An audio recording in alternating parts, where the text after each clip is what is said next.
Veja a nota de 81 países em matemática, ciências e leitura. Então são 81 países e o Brasil está na posição, sei lá, acho que 60 e alguma coisa, né? Acho que tá mais para baixo lá, né? Deve ter o ranking aí. Olha lá, ó. Então, o primeiro tá a China, não sei o que, tal. O Brasil tá lá embaixo. Deixa eu até chegar no Brasil aqui. Acho que passou. Aí, ó. Aqui. Olha lá. Então, eu não sei exatamente que posição é essa aí. Não tem, tem o número quando você põe em cima? Não, né? Não, mas acho que deve estar falando aqui em cima. Deixa eu ver. Não, mas se eu não me engano é 64. Né? Eu acho que é 60 e alguma coisa mesmo. Então, enfim, mas vai dar pra ver aí, né? Que assim, abaixo do Brasil, quem tá? Olha lá, Argentina, Jamaica, Albânia, Indonésia, Palestina, Marrocos, Uzbequistão, Jordânia, Panamá, Filipinas, enfim. E pra cima, veja. E aí acaba rapidinho. Agora veja pra cima do Brasil. Olha lá, ó. Não, quando você olha já logo acima tem Colômbia, Costa Rica, Arábia Saudita, Macedônia, Geórgia, Peru. Então, quer dizer, né? Azerbaijão. E a gente gasta muito dinheiro com educação. Agora, uma coisa que é bastante óbvia no Brasil é que a gente investe mais no ensino superior do que no ensino básico. E, obviamente, que o PISA ele é feito, né, no ensino básico. Então, quer dizer, esse é só um problema que a gente tem na educação brasileira, dentre outros, né? E agora, nos últimos tempos, tem surgido a discussão sobre a tecnologia, né? O uso de celulares em sala de aula. Então aí, agora aqui no estado de São Paulo foi sancionada uma lei que passa a proibir os celulares em sala de aula. E aí houve uma divisão, né? Como sempre no Brasil, todas as discussões, elas são imediatamente divididas entre direita e esquerda. O que é uma loucura completa, mas enfim. E agora, sim, quando eu chamo de direita, basicamente eu falo do pessoal que apoia o ex-presidente Bolsonaro, os tal dos bolsonaristas e tal. Eles sempre muito vocais nas redes sociais. Então, imediatamente eles já foram contra a lei. Por quê? Porque existe uma preocupação que eu ia falar a meu ver, mas não é a meu ver. Ela é óbvia, né? De que o grande problema da educação brasileira é a doutrinação. Isso não é verdade, tá? Eu já escrevi sobre isso, eu tenho artigos escritos sobre isso, tem vídeos meus na internet sobre isso, no canal da Revista Valete tem vídeos meus, uma série inteira sobre educação em que eu falo e eu mostro por que a doutrinação não é o principal problema da educação brasileira. Não é que ela não exista, mas ela existe num grau muito menor do que se vocaliza por aí, e que nas escolas públicas brasileiras esse assunto é quase zero, tá? Assim, não tem nem tempo de doutrinar, mesmo porque os alunos do ensino básico atualmente, eles são indoutrináveis, tá? Se o celular é um problema na sala de aula, porque o aluno ele fica no celular e não presta atenção na aula, como é que você vai doutrinar o sujeito?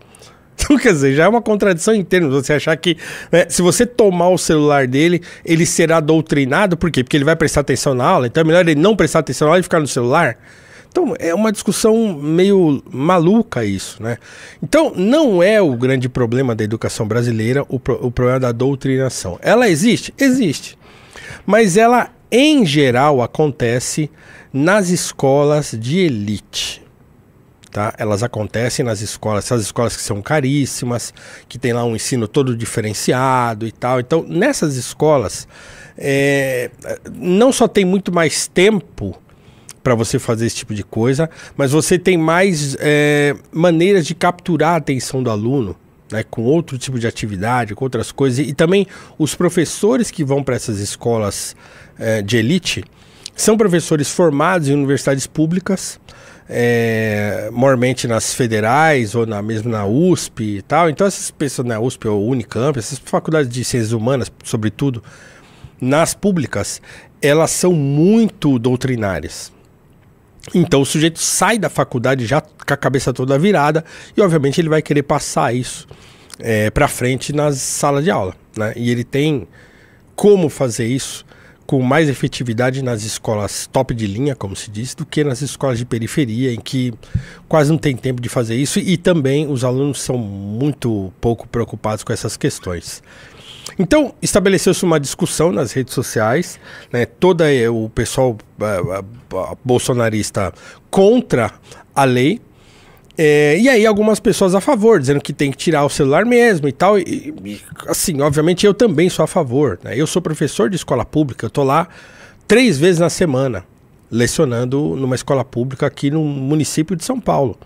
É uma escola de periferia de Guarulhos, em São Paulo. Então eu vejo a situação real lá, do quanto o celular atrapalha o processo pedagógico, né? O processo de aprendizagem, como se diz hoje, dos alunos. É óbvio, eles ficam ali o tempo todo no celular. Se eles não estão jogando, eles estão vendo rede social, estão assistindo série, assim, eles fazem qualquer coisa dentro da sala de aula, menos estudar. Então é óbvio que isso é um problema, é óbvio que a gente se incomoda, é óbvio que a gente sabe que isso está prejudicando essas crianças e esses adolescentes, né? Agora, você sancionar uma lei que proíbe o uso de celular em sala de aula necessita de algumas propedêuticas, como eu costumo dizer, né? Como eu até disse numa postagem minha recente lá no X. Você precisa de umas ações anteriores para isso ser efetivo, precisa de uma estrutura adequada para que isso seja efetivo, né? E aí o exemplo é bastante simples. Você tem, em grande parte das escolas públicas brasileiras, falta de estrutura de tecnologia. Você não tem computadores para todos os alunos, por exemplo.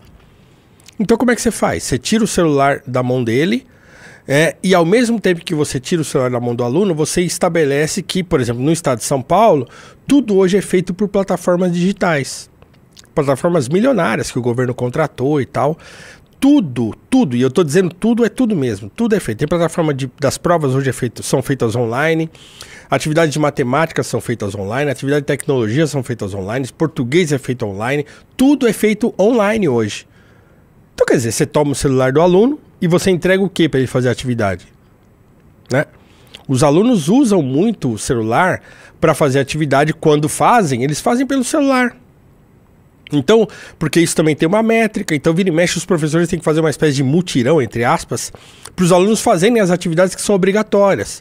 Então, ó, faz aí a atividade, tá, mas não tem computador, faz no seu celular mesmo. Então, isso acontece muito. Então, como é que faz? Então você toma o celular, mas aí você vai poder usar o celular quando ele tiver uso pedagógico, é o que diz a lei. Então, quer dizer, é expressamente proibido, exceto, né, no uso pedagógico. Então, quer dizer, você toma com uma mão e entrega com a outra para ele fazer a atividade. Se ele vai fazer a atividade ou não, é outra história. Um outro problema é, a lei não tem sanção. Então tá bom. Tá, se o aluno for pego com o celular fora do horário que é permitido, o que acontece com ele? Nada, não está previsto isso na lei. Então a escola vai tomar o celular, ela pode tomar o celular do aluno, falar, ó, você desobedeceu a lei, então eu tomo o seu celular. E aí, se o pai, a mãe do aluno, da aluna falar, não, você não pode tomar o celular do meu filho, né? Não, mas tem uma lei que diz que é proibido. Tá, é proibido, mas e aí? O que acontece com ele se ele usar? Não tem sanção prevista na lei. Então vai sobrar para o professor, por exemplo, a fiscalização disso. Ele vai ter que ficar olhando para ver se o fulano não está com o celular aqui embaixo da mesa, assistindo uma série, jogando um joguinho, sei lá o quê. Então isso vai atrapalhar também a aula, porque ele vai ter que ficar fiscalizando isso. Então assim, não é tão simples assim quanto parece. É óbvio que eu sou a favor de que o celular seja retirado da sala de aula, né? Que se coloque lá uns escaninhos onde ele deposita o celular quando ele entra na sala de aula e só pega depois que acaba a aula, né? Quando acaba o período escolar. Tá, eu sou a favor. Desde que você crie uma estrutura que torne essa lei efetiva.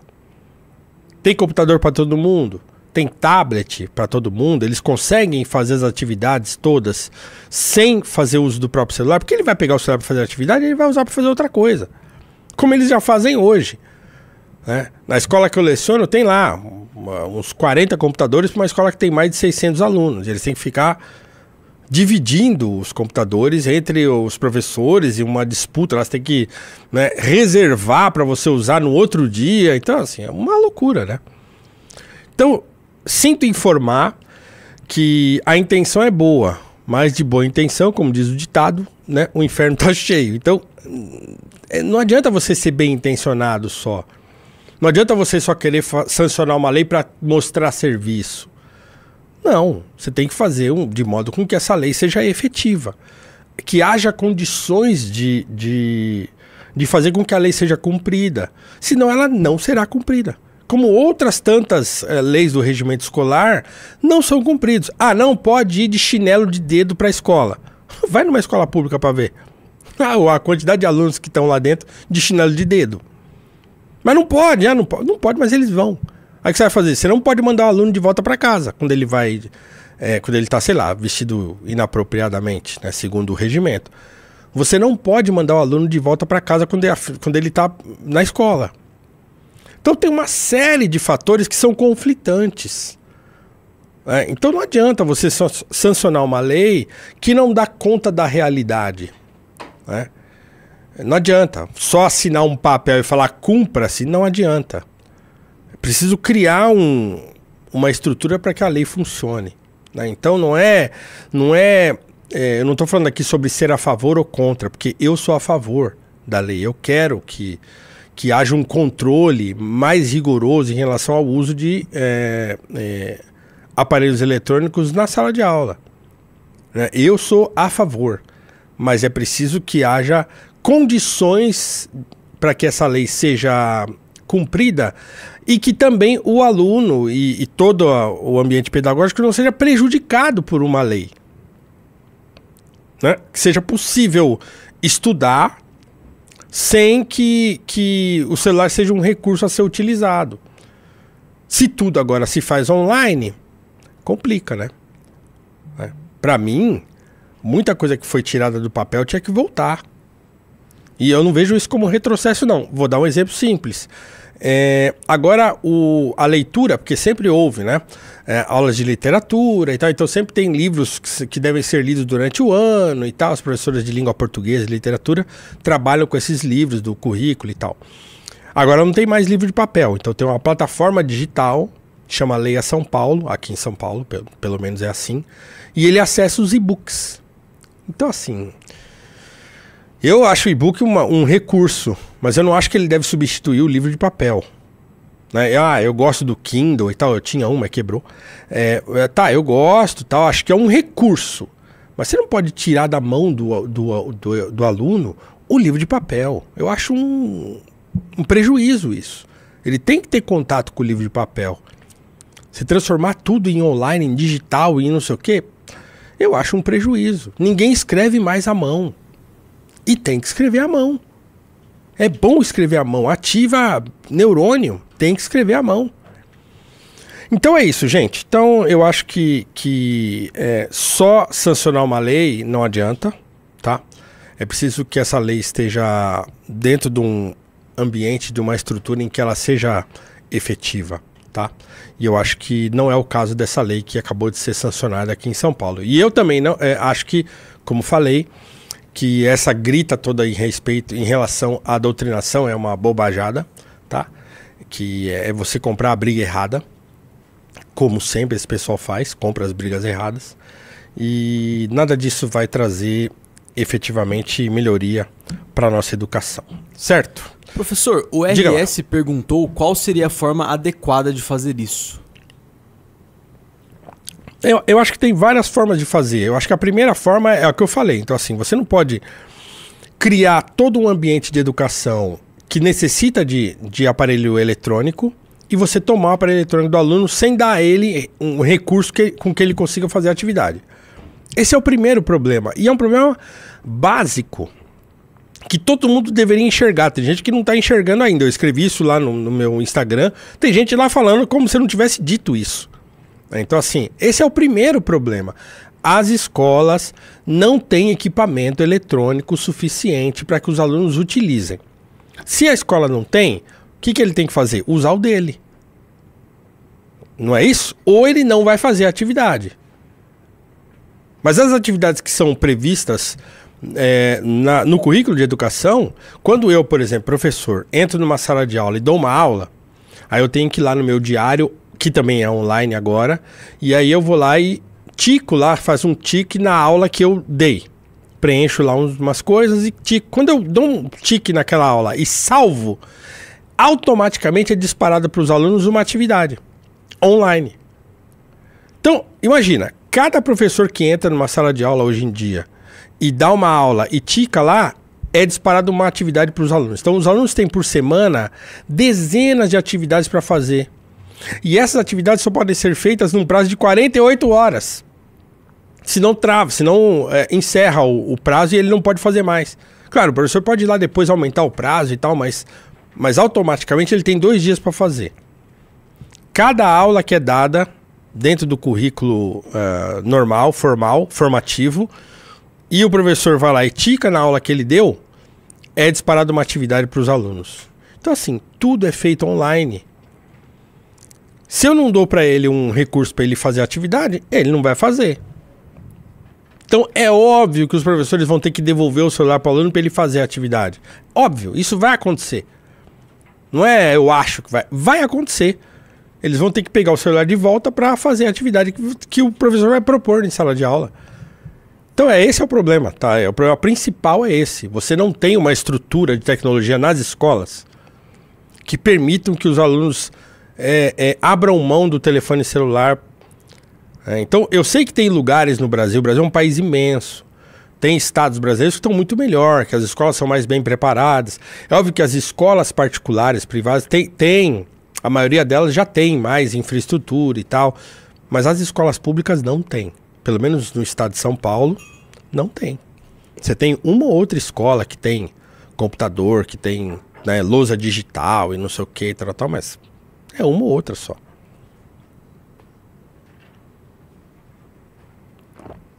Então deveria ser oferecido para os alunos condições deles poderem fazer as atividades sem o uso do próprio telefone, né? Se você fizer isso, e aí vai ter que lidar depois, obviamente, com alguns alunos que vão, por causa do vício da tela, pirar em sala de aula. Esse é um outro problema, né? Então tem que ter psicólogo, acho que tem que ter um monte de coisa para que isso seja efetivo.